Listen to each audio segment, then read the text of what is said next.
High বন্ধুরা, সবাই কেমন আছো? আজকে কি রান্না করব তোমাদের বলবো, তাহলে শোনো।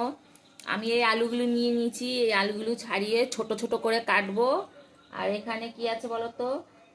পটলগুলো ছোট ছোট করে কাটবো। হ্যাঁ, আর এখানে প্রেসার কুকারে বসিয়েছি, এই যে প্রেসার কুকারে এই যেমন মটর ডাল বসিয়েছি। মটর ডাল কি ডাল করব? মটর ডালটা আমার বর এই দেখো বাজার থেকে আম নিয়ে এসছে। আম এখন তো সবাই আম দিয়েই ডাল খাবে, তাই আজকে আম ছান। আর এই দেখো আম নিয়ে এসছে। এই মটর ডাল বসিয়ে দিয়েছি প্রেসার কুকারে। এই মটর ডালটা দিয়ে আম দিয়ে করব টক ডাল। আর এগুলো এখন আমি কেটে নেব, ছাড়িয়ে নেব ভালো করে। আর কি রান্না করব? এই দেখো বাজার থেকে কি নিয়ে এসছে আমার বর, পনির নিয়ে এসছে। পনির রান্না করব ছোট ছোট করে, এরকম ছোট ছোট করে কাটবো। খেয়ে দেখি তো কেমন।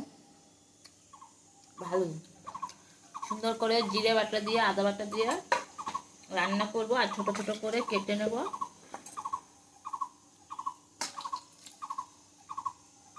ছোট ছোট করে কেটে নিলে, বড় বড় করলে মশলাটা কম ঢোকে। আর আমি ছোট ছোট করে কেটে নেব। এই সাইজটা খুব সুন্দর হয়, ভালো হয় খেতে, মশলাও ঢোকে, তাই এরকম ছোটো ছোটো করে কেটে নেব আমি পনিরগুলো।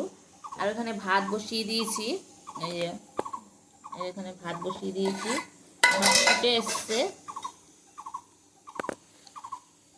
আমি এখন একটুখানি নেড়ে দেবো, ফুটে এসছে, এখন ফেনা চলে আসবে। আর এখানে আমি এই পনিরগুলো কেটে নেব, আর আলুগুলিও ছাড়িয়ে নেব, ছোট ছোট করে আলুগুলো কেটে নেব।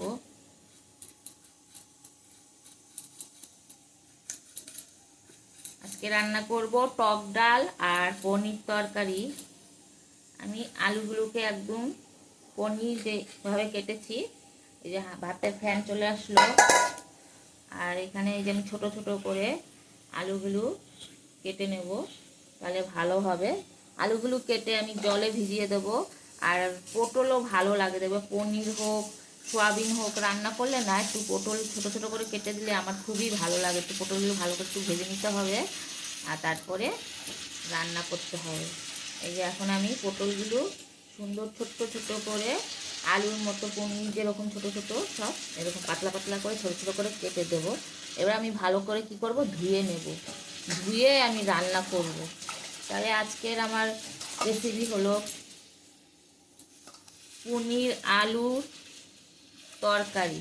পনিরগুলো আমি কেটে নেব ছোট ছোট করে, খেতে ভালোই লাগে পনির তরকারি। তোমাদের কেমন লাগে অবশ্যই জানাবে। আর আমার ভিডিও তোমাদের কেমন লাগে, ভালো লাগলে একটা লাইক কমেন্ট শেয়ার দিয়ে যাবে। আর তোমরা আমাকে খুবই ভালোবাসা দাও, এভাবে পাশে থাকবে, ভালোবাসা দেবে। আর আমি সবসময় তোমাদের পাশে আছি, আর এইভাবেই ভালোবেসে থেকো। তাই বন্ধুরা, ভিডিওটা ভালো লাগলে একটা লাইক কমেন্ট শেয়ার আর সাবস্ক্রাইব করবে। তাহলে বন্ধুরা সবাই ভালো থাকো। তাহলে আমি রান্না করে নিই। তাই টাটা বন্ধুরা, বাই।